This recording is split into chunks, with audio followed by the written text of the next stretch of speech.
моя машина.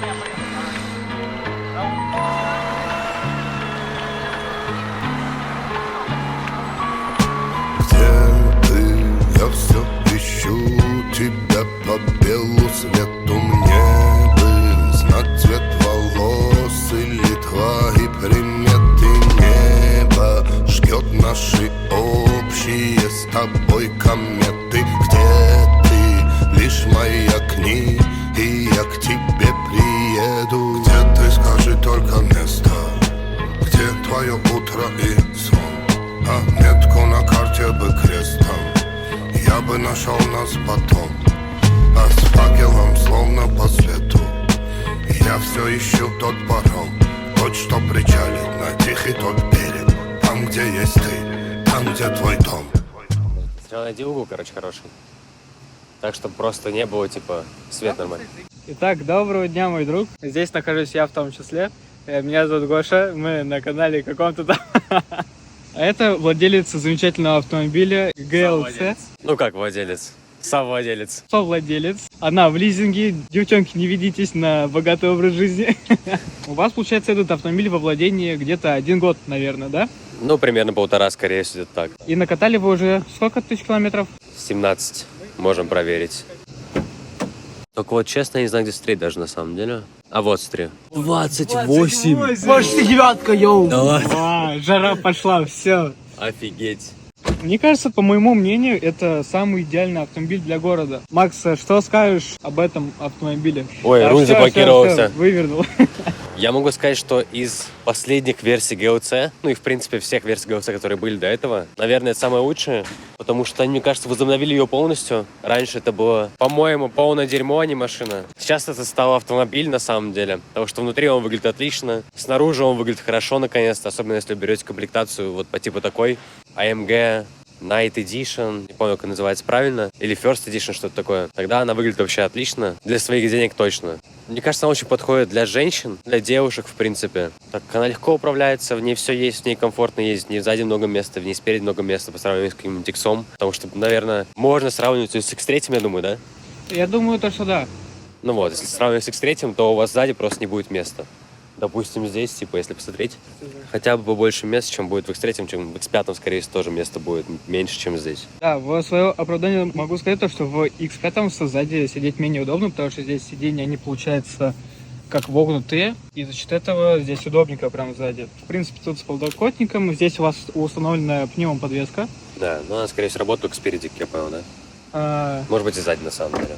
Сзади в том числе, потому что она приседается сзади, ну и спереди в том числе. Да, вроде сзади, потому что есть тоже пневмо, но хз, как она работает. То есть я могу отпустить, наверное. Она уже опущена просто. А если поднять? Она села еще только что.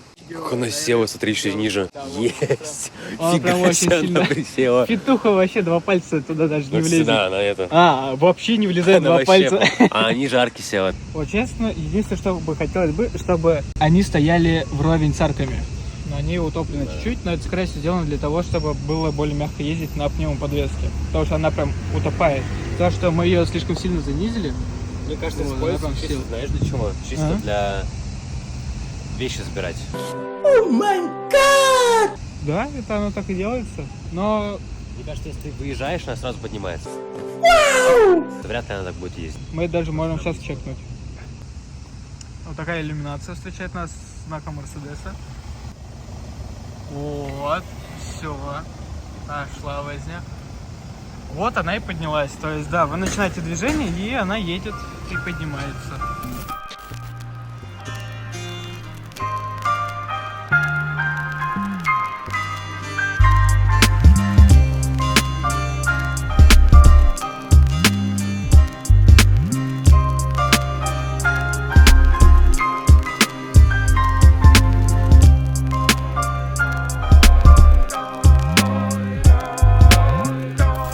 Ты, получается, ездил на BMW пятерке, на Цели 63-м старом, в том числе на электричках ездил, катался, на Макане. Макан, Кайен, Audi вот Q5 из последних. С чем можешь сравнить в плане рулежки? Как она, легкая, нелегкая? Хорошо держит дорогу, во-первых. Прям для своего веса, для своих габаритов очень хорошо держит дорогу. Хватает мощности, но не всегда.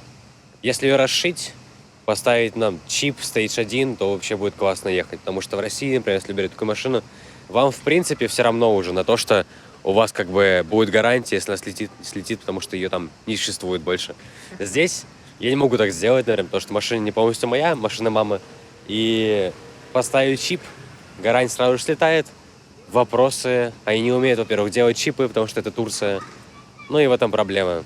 Ну и здесь, типа, суть в цене еще также в Турции, то, что эта машина стоит в Турции 4,5, наверное, да?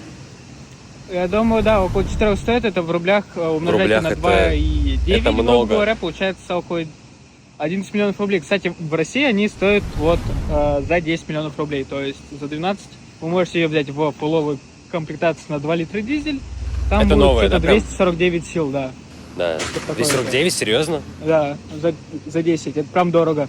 Ну да, это дороговато как на самом деле.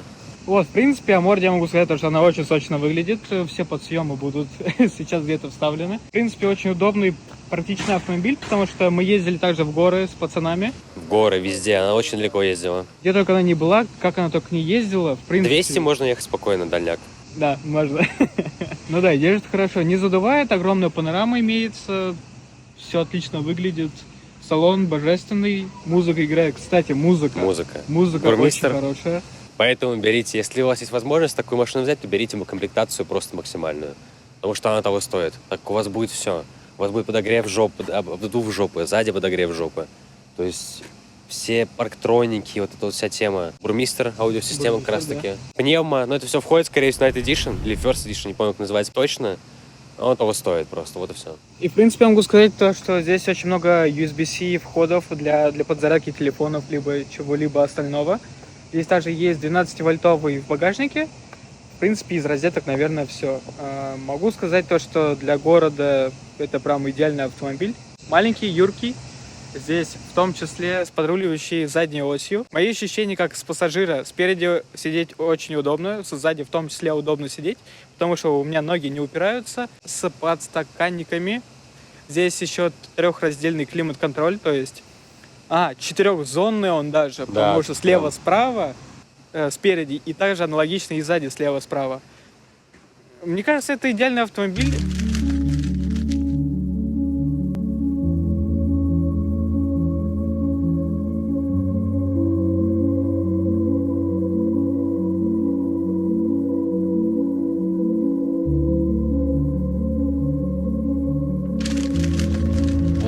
Что вот на самом деле неудобное на самом деле в машине есть, это ебучий экран. Потому что ты не можешь просто порой смотреть на него, потому что ты не знаешь, куда тыкать. У тебя слишком мало кнопок. Даже эти кнопки находятся здесь, ты не знаешь, что за что отвечать, потому что у тебя все находится в одной строке, и ничто не выделяется из них. То есть ты не можешь почувствовать кнопку нигде. Даже на руле. То есть у тебя кнопки — это свайпы всякие. Нажатие, ты не можешь запомнить, где что находится. Ты понимаешь, что все равно следует смотреть. Насчет руля проблема такая же, как и здесь с мультимедией. Потому что одна полоса, у тебя все без кнопок, без сенсоров. То есть ты не чувствуешь кнопки, не можешь почувствовать. И при переключении прям музыки отсюда ты можешь просто переключиться. В эргономике руль очень удобно, посадка удобна, настройка сиденья удобно, все очень быстро. Здесь удобно все, экран удобный. Называется, не помню, но это тоже С проекцией, она, кстати, насыщена вместе с навигацией, да? Она у тебя рэп идет? Apple CarPlay работает с ней. То есть остальные навигации не работают. То есть все это также удобно. Вентиляция удобно, легко настраивать, все понятно. Климат-контроль. Здесь все легко настраивать, задние сиденья можно настроить, передние. То есть все очень просто. Но, как я и сказал, это немного неудобно из-за того, что у тебя все на экране находится, тебе все время надо тыкать в него. То есть плюс-минус ты не знаешь, здесь что находится. Он хоть и быстрый, но нагревается. Он бывает прям очень сильно. А летом он прям очень горячий, и им даже и невозможно пользоваться иногда. То есть, если ты оставляешь машину на час на солнце, то дела плохи. То есть, скорее всего, ты не сможешь затронуться даже до самого экрана, из-за того, что очень горячо будет.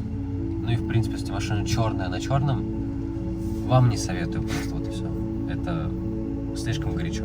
В России можно, но она будет скучно выглядеть, скорее всего, машина.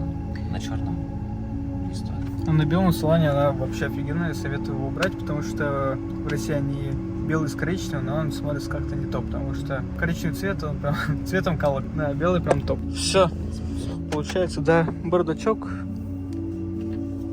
Опа. Все. Вот затыкается. Так вот эта делка. Но предупреждаю вас, это Мерседес, он может ломаться. Не в плане у вас ломается там двигатель, что-то такое. Здесь проблемы есть по электронике. Эти дебилы, блядь, что так и не настроили нормально электронику. Я ездил что на EQE, что на EQE. Эти машины просто выдают ошибки постоянно. Эта машина, ты часто ездишь к дилеру, чтобы просто обновить ПО, потому что его можно обновить самому, но это какой-то гемор, если честно. Также активная система торможения, это просто ад. Ты не можешь ее выключить, то есть запрещено выключать активную систему торможения самостоятельно полностью. То есть каждый раз, когда ты садишься в машину, ты заходишь в настройки, в управление, assistance, collision avoidance, вот это вот, и выключаешь эту тему, потому что она тормозит машину сама. То есть кто-то проходит близко, велосипедист, кошка ебучая, придурок на мотоцикле, все что угодно, она просто начинает вставать резко, у тебя горит все красным, машина сходит с ума.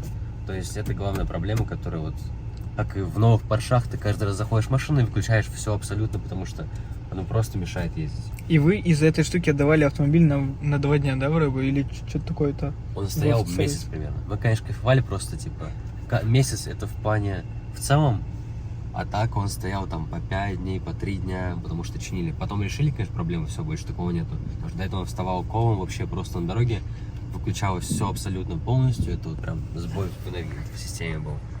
И забыл. Ну, да. Забыл. Короче, проблема есть с мультимедией в плане настройки.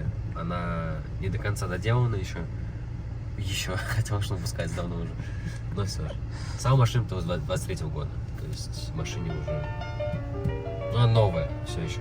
Хоть и пробег уже нормальный. В юном месяце апреля в старом парке тает снег, и веселые качели начинают свой разбег. Позабыто все на свете, сердце замерло в груди, только небо, только ветер, только радость впереди. Только небо, только ветер, только радость впереди. Ну чё, готов? 52 и хаун, 52 и хаун. Винстрик, я иду без поражений. Не надо поблажек, не надо одолжений. Прихожу за бабками в клуб, не ищу отношений. Новый миллион всегда к лицу при любом положении. Здесь у нас получается 360 все камеры. Это спереди показывают. Сейчас мы... Это отдельно. А, нет, это... А, да, Тут во. можно крутить ее О. по-разному. То есть ты можешь, конечно, нажать кнопку, и у тебя сохраняет GPS, где ты ставишь машину, и она в это время включает тебе камеру сразу же. То есть она запоминает позицию, в которой она парковалась, и она сразу включает там камеру. Спереди камера есть, сзади камера есть. Из-под зеркал смотрит, да, и вот. Очень интересно выглядит. С климатом... А, Она начинает искать. да, но иногда она может врезаться куда-то. Не врезалась, но я решил не пробовать, когда пробовал в последний раз.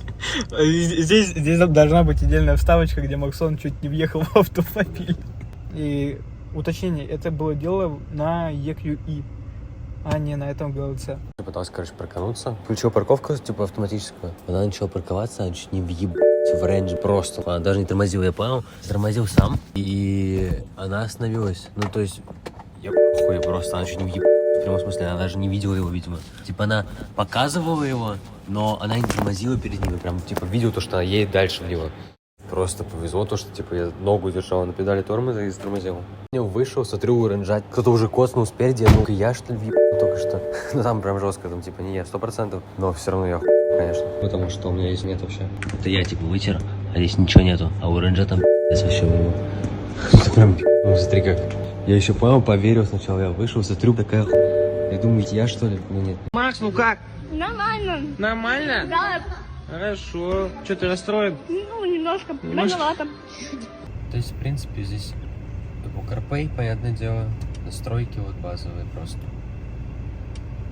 Здесь информация про машину просто, двигатели там. А что ты здесь используешь чаще всего? Расскажи. Я использую вот это просто.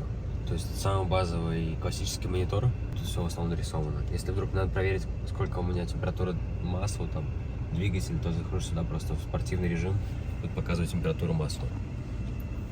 Ну и в принципе на самом деле все. То есть вот это основной режим, который самый удобный. Так он показывает все. Здесь можно иметь музыку, карты, километраж, пробег, все такое. И расход. Дальше оффроуд, который используется редко, но в принципе выглядит просто прикольно. То есть можно машину опустить, прям поднять, опустить. Колеса, температура колес, позиция. И локация, да. Подвеска. Сколько она опущена, поднята. И в принципе все. Даже не знаю, что такое, кстати. А это сзади камера. Это что такое, смотри? О, Под это колесами, фронт, типа. да. Кстати, да, это вот внизу с бампера то, что есть. Вот это off.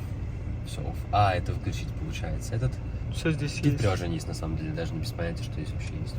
Комфорт это вот как раз таки менять кинетика сидушек, когда она под тебя подстраивается. Ambient. В этой машине на самом деле он достаточно такой не яркий, но это лучше, чем в новых, потому что в новых слишком ярко и в глаза очень сильно слепит. Кому-то, конечно, нравится, но все же сложновато, когда слишком ярко на самом деле. Разноцветный можно ставить, то есть там синий, зеленый, ну и остальные цвета. Настройка яркости, эффекты. Здесь еще есть активный звук из колонок внутри, но также мотор хорошо звучит снаружи. Да, в спорте она прям на самом деле очень жесткая. Прям ставишь спорт и меняется подвеска полностью, машина. Блин, даже не знаю, как что ее. Как C-класс, вот есть же новая C-шка, она прям такая жесткая становится. Из-за того, что подвеска сжимается хорошо. Ну и есть звук, вот это прям классная тема, то что посадка очень, вот посадка удобная по сравнению с C-шками, с легковыми седанами. Потому что там мало места сидеть. Ну, есть место, но это просто лежишь тут, это просто неудобно, мне кажется. А тут сел прямо.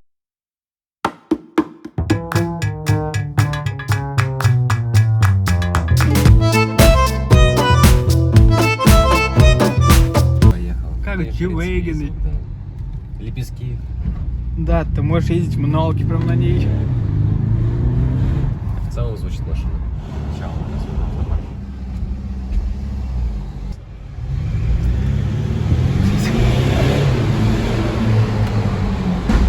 Давай, есть немного даже, если начать пробовать.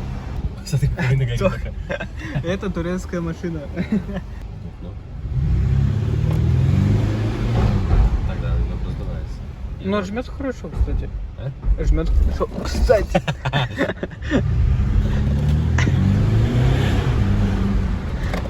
Ну, она нормально на самом деле едет для дизелька такого. Вот это, кстати, EQC, который уже отозвали. Да, их всех отзывают. EQS, EQC. Кстати, странно, что это EQC, хотя это в Европе. А там же еще в Германии есть EQA, EQB, EQC. Как они различают внедорожники, я чуть не понимаю. Да, как-то так получается. Может, еще что-нибудь там скажем, но на этом обзор получается. Спасибо Максиму за предоставленную возможность снять этот автомобиль чудесный. Вот, и за его удивительный рассказ. Надеюсь, да, очень удивительно, особенно в концовке вместе с ассистенсом. Если вы знаете, где его можно чинить в России, берите, потому что с электроникой будет, наверное, небольшой гемор, потому что официалы в России, я как понимаю, ушли. Они перестали как обслуживаться и возиться, потому что у них нет допуска к мозгам и оборудования для GLC. GLC это новое смертоносное шоу в 2022 году, если я не ошибаюсь. За счет этого чуть будет вам сложноватенько. Вот, а так, удивительный автомобиль, сам по себе такой бы приобрел в России, но с электроникой есть небольшие удивительные проблемки. Что можешь сказать о Макане, который у тебя был? У тебя был, получается, в первой версии, да? Макан Да. 16-го года 3.0. 16 года 3.0. Что скажешь о нем в сравнении с этим? Потому что в теории их можно сравнивать. Макан юркий, но очень жесткий. А рулежка, допустим? Рулежка намного выше, чем в этой машине. Он Ага. очень прям хорошо рулился. Отстрелы были даже. Ну, то Отстрелы. есть базовый Макан, конечно, делает эту машину, но по комфорту совсем другое, потому что Макан не такой комфортный, он просто более юркий. Такой минимальный Porsche, который ты можешь купить. Для девочки особенно хороший, мне кажется. На это, наверное, все. На этом все, да. Мне кажется, это реально идеальный автомобиль для города. Может быть, он женский, но Макс очень в нем солидно выглядит, все девочки на него смотрят. Так что да. Ты абсолютно везде и абсолютно всегда. Ты Да, на улыбочку. земле и в воде, ты все минуты в годах. Ты будто наш президент, что целый день в новостях. Ты как весна в городах, и я тобою пропах. Ты будто воздух, я будто ноздри. Не будь серьезной, все очень просто. Мы как патроны курок, как пара губ на лице. Ближе, чем Ближний Восток, чем власти и РПЦ. Ближе, чем Роза и Джек в том самом грустном конце. Чем греко-римский борец на греко-римском борце. Все очень просто, помято просто. Мы два подростка в кино для взрослых. Артем! Ты как Майами зимой, как бриллиант на свету. Ты как вернуться домой в 45-м году. Ты как в нескучном Мы идем саду в авто. взорвать нескучный Максим на связи. концерт. Как обратиться к суду, чтоб все идите в пизду. Ты как рассветы, ты как закаты. Ты так пиздата, Бежно так обвиняю. пиздата. Ты как откаты для депутата. Ты так пиздата, Девчонки в шоке. стоп, снято. Без нас не стало будто мира. В нашей пустой квартире все эти эфиры смотрели то, что вместе слышишь, неинтересно. Я не желаю быть здесь, если нету тебя тут. Мне настанет пиздец, и словно принял яда. У меня есть пара мыслей, что давят сильно, и я понял, что ты мне очень необходима. Я не желаю быть здесь, если нету тебя тут. Мне настанет пиздец, и словно...